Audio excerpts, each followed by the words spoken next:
As the Korean automakers continue to forge new paths into luxury and performance, Kia is taking their first shot at a rear-wheel drive enthusiast car, engineered to mix it up with the best of them. So, get the EpiPen ready. This is the all-new Stinger GT.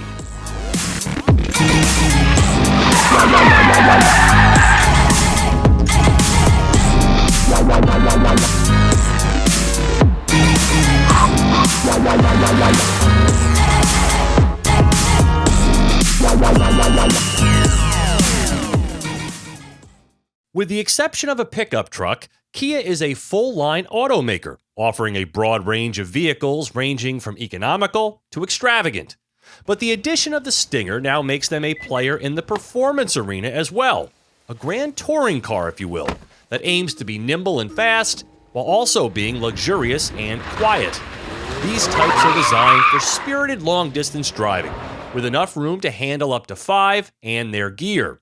And with its sportback body styling and an accommodating back seat, the Stinger delivers on the GT ethos, bolstered by a 3.3-liter twin-turbo V6, producing 365 horsepower and 376 pound-feet of torque. A 4-cylinder engine and all-wheel drive are available, but this one here is the purest and most lavish. The Stinger GT2, priced at $50,100 including destination.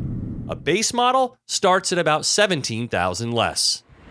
In their advertising, Kia shows the Stinger drifting around racetracks and performing similar acts of heroism, so I was anxious to see if it was all that. Its resume has the goods: 5 distinct driving modes, a suspension system that continuously adjusts to road conditions and driving style, an 8-speed automatic transmission with paddle shifters, stop-dead Brembo brakes, and ultra-high-performance 19-inch Michelin Pilot Sport 4 tires, wider at the rear. Off the line, it turns in a 0 to 60 performance of 4.7 seconds, a number Kia likes to point out would smoke a Porsche Panamera with its turbo V6. And with launch control to help things along, it does feel very quick, with a brilliant gearbox eager to do as it's told and smart enough to choose the right cog when left to its own devices. The driving position in general is GT appropriate, with long trip comfort, fortified with the right amount of side bolstering to hold you in place. But it does sit low, so getting in and out can be a bit challenging. Once settled in and dialed into sport mode, the Stinger GT can feel like a backroad hero, with that driving precision and eagerness to dance enthusiast types will crave. The limited slip differential effect on the rear wheels is often at work, the perfect tool for harnessing the Stinger's noteworthy power output, helping to keep curve exits on the straight and narrow. And the GT's variable ratio steering improves high-speed stability and comes with a lot of feedback baked in, so the driver knows what's happening at all 4 tires. But when we were playing with the Stinger out here, with its stability control and traction control disabled, the cruder side of the Stinger GT showed up, where its long wheelbase and big turbo boost make it difficult to drive with the precision demonstrated in its TV spots. I generally don't consume other car reviews, but of course, I'm aware of the hype the Stinger has received, and as such, my expectations have been naturally raised. Now, this twin-turbo V6 is lusty. It is a very fast car. The 8-speed automatic is a great match with on-demand paddle shifts and really smart logic. And it plays the role of a grand touring car exceptionally well, with mild manners on request. But it's when you get into sport mode and start to push the Stinger to its limits that my admiration for this car comes down several notches.